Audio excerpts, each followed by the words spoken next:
Gente querida, que chegou aqui, que ficou aqui, que me apoiou aí, né? Apoio no sentido, né, de companhia nos vídeos do Corra com os Cavalos e no Profeta Pródigo. Demorei a voltar, demorei para finalizar o último capítulo de Profeta Pródigo. Peço desculpas, é o que eu costumo dizer, né? Eu sou uma pessoa comum como você, com as demandas da vida. Em julho, a minha mãe acabou, depois de 35 dias de internação, acabou falecendo. E aí depois veio aquele período do luto mais severo, que a gente fica muito sem vontade, né, de fazer alguma das coisas. Outras tantas a gente tem que dar conta e ponto, né? Porque a vida segue. Mas em outras a gente não consegue dar conta e não precisa dar conta. Na minha experiência aí de luto do marido, de pai, de vó e agora de mãe, uma coisa importante é a gente saber se respeitar, né? É a gente viver essas etapas sem se forçar e, enfim, eu até consegui fazer alguns vídeos, mas depois veio esse sentimento de querer ficar quietinha, né?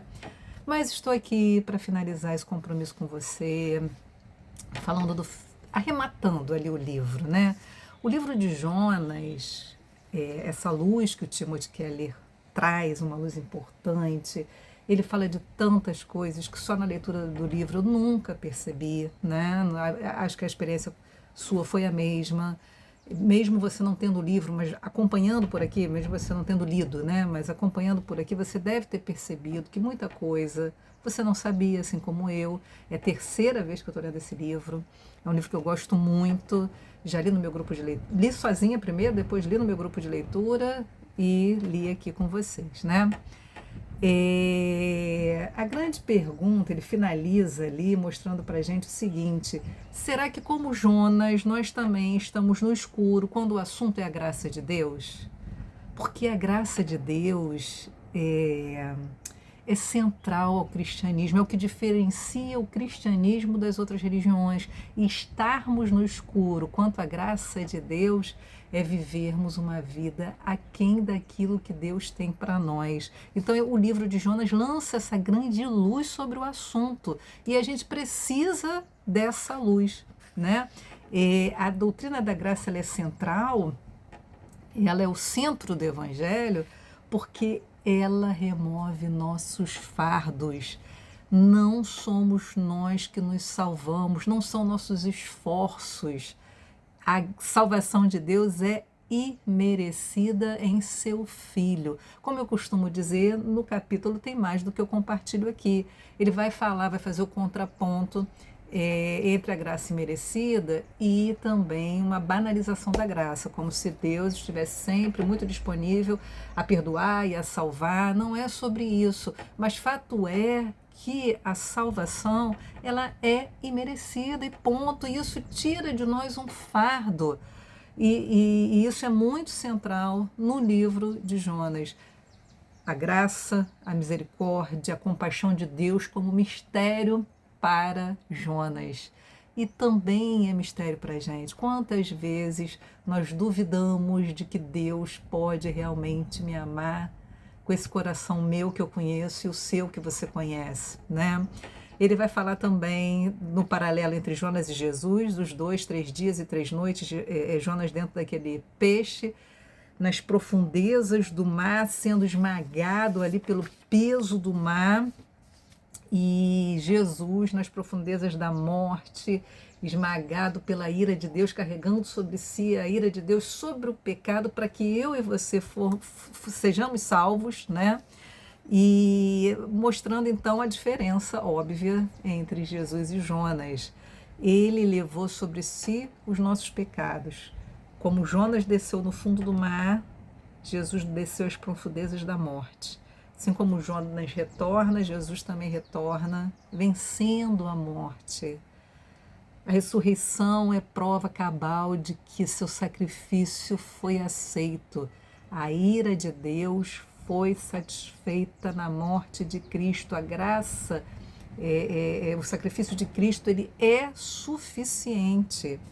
E isso daí é central porque se você for parar para pensar, seus sentimentos de fracasso, você deve ter os seus, eu tenho os meus. Quando a gente se sente assim, aquém de tudo que temos recebido, não estou falando de coisas materiais, estou falando recebido de Deus, aquilo que conhecemos de Deus, especialmente seu poder transformador, a sua revelação, aquilo que Ele nos anuncia dia e noite, porque Deus é um Deus que fala constantemente, até quando dormimos. Deus fala o tempo todo, é através de pessoas, é através de coisas que lemos, é através de louvores que cantamos, especialmente, principalmente a sua palavra. Então a gente recebe muita revelação, a gente recebe orientação, a gente recebe poder através do Espírito Santo e muitas vezes vivemos aquém de tudo isso que recebemos. Paulo fala isso, vivam de acordo com aquilo que vocês sabem, mas verdade seja dita, nem sempre eu e você conseguimos viver dessa forma. Nos sentimos fracassados, carregamos esse fardo de como se não fôssemos suficientes, e olha só, não somos. E aí a graça vem para dizer que não depende de mim e de você. Tira esse fardo, porque quando eu faço esforço, quando eu creio que é o meu esforço que me salva, eu vivo debaixo de um fardo, né? Eu vivo sem alegria, eu vivo uma religiosidade e uma idolatria. Eu vou colocar outra coisa no lugar que pertence a Deus e a sua salvação, o seu amor, a sua graça, a sua misericórdia, a sua compaixão, a sua fidelidade. Eu vou precisar substituir para Jonas, e aí Jonas é uma grande revelação, e é lindo que o texto bíblico fale das faltas e das falhas, porque Jonas é uma revelação de um coração, de um profeta de coração duro, de um idólatra da sua nação, de alguém com orgulho da sua história, da aliança de Deus com aquele povo, orgulho de ser povo escolhido, tem preconceito, tem nacionalismo, e essas coisas controlavam Jonas, são ídolos, e ídolos só são expulsos pela graça de Deus. Vou ler aqui o que ele fala, o Timothy Keller. Fazer do amor de Deus e da graça de Cristo os princípios que motivam o nosso coração e a camada fundamental da nossa identidade é um processo, em geral, lento. A gente tem aqui, né, compactado na vida de Jonas esse processo, como Deus vai trabalhando para que ele entenda. Não é a nação, não é aquele povo, não é aquela força que naquele momento eles ainda tinham. É Deus. É Deus que ama Jonas, que ama Israel e que ama os demais povos, ama, nesse caso aqui, para a gente ficar em Jonas, os ninivitas, quer derramar sobre eles compaixão. E a gente vê Deus trabalhando, compactado é isso, né? Deus trabalhando, Deus lançando tempestade, Jonas indo para o fundo do mar, Jonas clamando a uma cidade para que se arrependesse, ainda que não amasse aquela cidade, a gente vai falar um pouquinho disso adiante. Jonas recebendo uma sombra debaixo do sol forte e depois essa sombra sendo tirada, é Deus trabalhando para que ele entenda a compaixão e a misericórdia dele, de Deus, né? Então ele foi repreendido ele sofreu tempestade, né? Falei das coisas que lhe foram tiradas, a forma como Deus trabalhou para que ele entendesse, e especialmente ele foi repreendido por pregar a cidade sem amá-la. Isso foi uma grande falta de Jonas, né? O que eu acho muito especial nesse livro do Timothy Keller é que ele vai dizer o seguinte, né? Ele vem trazendo toda essa luz. Então Jonas é a revelação de um coração como o nosso, de gente como a gente, de quem Deus não desistiu de revelar a verdade, de quem Deus não desistiu de mostrar os seus erros e de trabalhar em sua vida. E aí um apêndicezinho do livro, ele vai fazer uma pergunta muito importante. Quem escreveu esse livro? Essa é a grande prova de que Jonas foi trabalhado e com êxito chegou ao lugar que Deus queria que ele chegasse. Porque se ele escreveu esse livro, tem aqui o registro. Quem escreveu isso? É a pergunta do apêndice. Quem escreveu, né? Afinal, o livro termina da seguinte maneira: então o Senhor disse: você tem compaixão de uma planta, embora não tenha feito coisa alguma para que ela crescesse. Ela depressa apareceu, depressa murchou.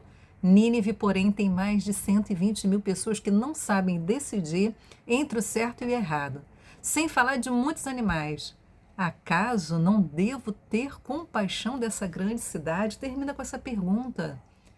Jonas registrou, Jonas se expôs, Jonas mostrou o caminho que Deus realizou na vida dele para que ele apreendesse da graça, da compaixão e da misericórdia de Deus. A grande prova que ele aprendeu é o fato que ele se expôs, ele escreveu, ele registrou. Bom, a gente conclui aqui, espero que, enfim, se leu o livro, tenha gostado. Se não leu, acompanhou por aqui, que tenha recebido aí mais revelação e luz do texto bíblico. E eu vou seguir, mas não vou prometer nada, gente, em termos de periodicidade, porque é isso. Eu tenho dificuldade realmente de manter aqui uma continuidade, mas quando eu vier aqui, vai ser para falar a respeito desse livro, Martin Luther King, A Dádiva do Amor. São pregações dele, preciosíssimas, que eu vou vir compartilhar aqui com vocês. E fica a dica de uma leitura, né? Uma leitura boa, importante, um homem que fez diferença, enfim. Segue aí, continua aqui comigo, a despeito das minhas limitações. Espero você nessa nova jornada e agradeço muito a sua companhia até aqui. Deus abençoe você.